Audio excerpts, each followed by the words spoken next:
Con relación al silogismo, podemos decir que tiene materia, forma, figuras y modos. La materia del silogismo hace referencia a las premisas y a los términos que lo conforman, tema que ya estudiamos en el video anterior. Y la forma del silogismo se refiere a las condiciones necesarias que debe tener un silogismo para que sea correcto. Hemos hablado de que para que un raciocinio, en este caso un silogismo, sea verdadero, debe apegarse a la realidad, y para que sea correcto, debe apegarse a las leyes de la razón. Bueno, precisamente esas leyes de la razón son la forma del silogismo y se concentran en 8 reglas que debemos tener en cuenta al momento de razonar o bien redactar algún silogismo. Las 4 primeras hacen referencia a los términos y las 4 últimas van dirigidas a las premisas. Comencemos con la primera. El silogismo consta de 3 términos únicamente: término mayor, término menor y término medio. En el video anterior explicamos que un término es la expresión de una idea y que normalmente se expresa mediante una palabra o dos. Vamos a acudir a uno de los silogismos más famosos de todos los tiempos para localizar sus términos. Todos los hombres son mortales. Sócrates es hombre, por lo tanto, Sócrates es mortal. Los términos son los que están marcados en verde. Tenemos al término menor, que siempre va a ser sujeto de la conclusión y siempre lo encontraremos en este lugar. En nuestro ejemplo es Sócrates. Posteriormente tenemos el término mayor, que siempre va a ser predicado de la conclusión, así que siempre lo encontraremos en este sitio. En nuestro ejemplo es mortal. Y por último tenemos el término medio, que es el término que nunca pasa a la conclusión, en este caso hombre.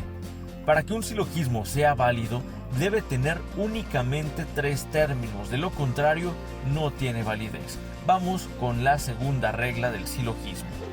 Ningún término debe tener mayor extensión en la conclusión que en las premisas. ¿Cómo saber cuál es la extensión de nuestros términos? Para esto hay que tener en cuenta que nuestros términos a veces hacen el papel de sujeto y otras veces hacen el papel de predicado. La extensión de nuestros términos puede ser de 2 tipos, o es universal o es particular. Entonces, ¿cómo se mide la extensión de un término? Se mide de la siguiente manera. Primero, para los términos que son sujeto, la extensión es muy sencilla de medir, ya que hay que ver qué palabra le antecede. Si le antecede la palabra todo, toda, ningún, ninguna, tiene una extensión universal. Y si le antecede la palabra algún o alguna, tiene una extensión particular. En dado caso de que no le anteceda ninguna palabra por ser un nombre propio, como Sócrates en nuestro ejemplo, también se considera como extensión particular. Eso en el caso de los sujetos únicamente. Ahora, para ver la extensión de los predicados, existen 2 reglas a las cuales se les conoce como reglas de la extensión de los predicados, y son las siguientes. La primera: si la proposición es negativa, la extensión del predicado será universal. Y la segunda regla: si la proposición es afirmativa, la extensión del predicado será particular. En nuestro ejemplo, únicamente tenemos proposiciones afirmativas, así que los predicados en todas las proposiciones son particulares. Dicho esto, vamos a ver entonces si se cumple nuestra segunda regla del silogismo. Primero, tenemos que localizar la extensión de todos nuestros términos. Como podemos ver, sí se cumple nuestra regla, ya que la extensión que tienen los términos en la conclusión no excede a la extensión que tienen los mismos términos en las premisas, y nuestra regla dice: ningún término debe tener mayor extensión en la conclusión que en las premisas. Ahora veamos otro ejemplo. Localicemos la extensión de los términos en el siguiente silogismo. Ningún mamífero es ave. Algún animal es ave. Por lo tanto, algún animal no es mamífero. Localicemos la extensión primero de los términos que tienen el papel de sujeto. Mamífero en la premisa mayor es universal porque le antecede la palabra ningún. El término animal en la premisa menor es particular porque le antecede la palabra algún. Y en la conclusión el término animal vuelve a ser particular porque le antecede la palabra algún. Ahora, vayamos con los predicados. En la premisa mayor, la extensión de ave es universal porque dicha premisa es negativa. En la premisa menor, la extensión de ave es particular porque dicha premisa es afirmativa. Y en la conclusión, el predicado, es decir, mamífero, es universal, ya que la conclusión es negativa. Como podemos ver en este ejemplo, también se cumple nuestra regla, porque si ponemos atención a los términos de la conclusión, no rebasan en extensión a los términos que están en las premisas. El término animal en la conclusión es particular y en la premisa menor también es particular, teniendo igual extensión. Y el término mamífero en la conclusión es universal, en la premisa mayor también es universal, teniendo igual extensión. Así que sí se cumple muy bien nuestra segunda regla del silogismo: ningún término debe tener mayor extensión en la conclusión que en las premisas. Vayamos ahora con la tercera regla del silogismo. El término medio jamás pasa a la conclusión. El término medio tiene una función de enlace en el silogismo. Es por eso que es expresado en las premisas, pero no se menciona en la conclusión, ya que en la conclusión solamente se menciona el resultado de dicho enlace. Ahora estudiemos la cuarta regla del silogismo.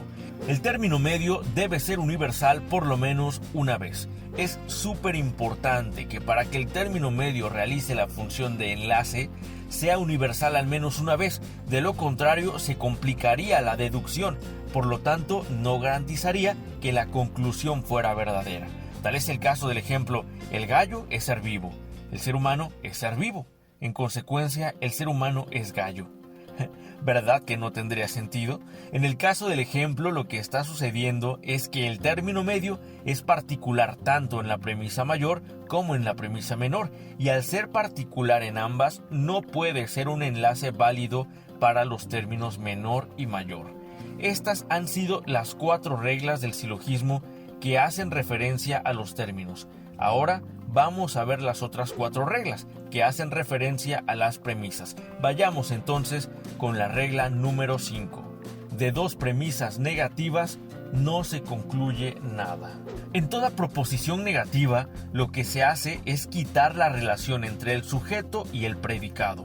Por ejemplo, si digo algún delfín no es azul, estoy quitando dicha relación entre el color azul y el delfín del que se habla. Entonces, esto puede suceder en una premisa en el silogismo, solo en una. Si ambas premisas son negativas, estoy quitando toda relación entre sus términos. Por lo tanto, no podré concluir algo. Imagina que decimos: algún perro no es felino, algún perro no es mamífero.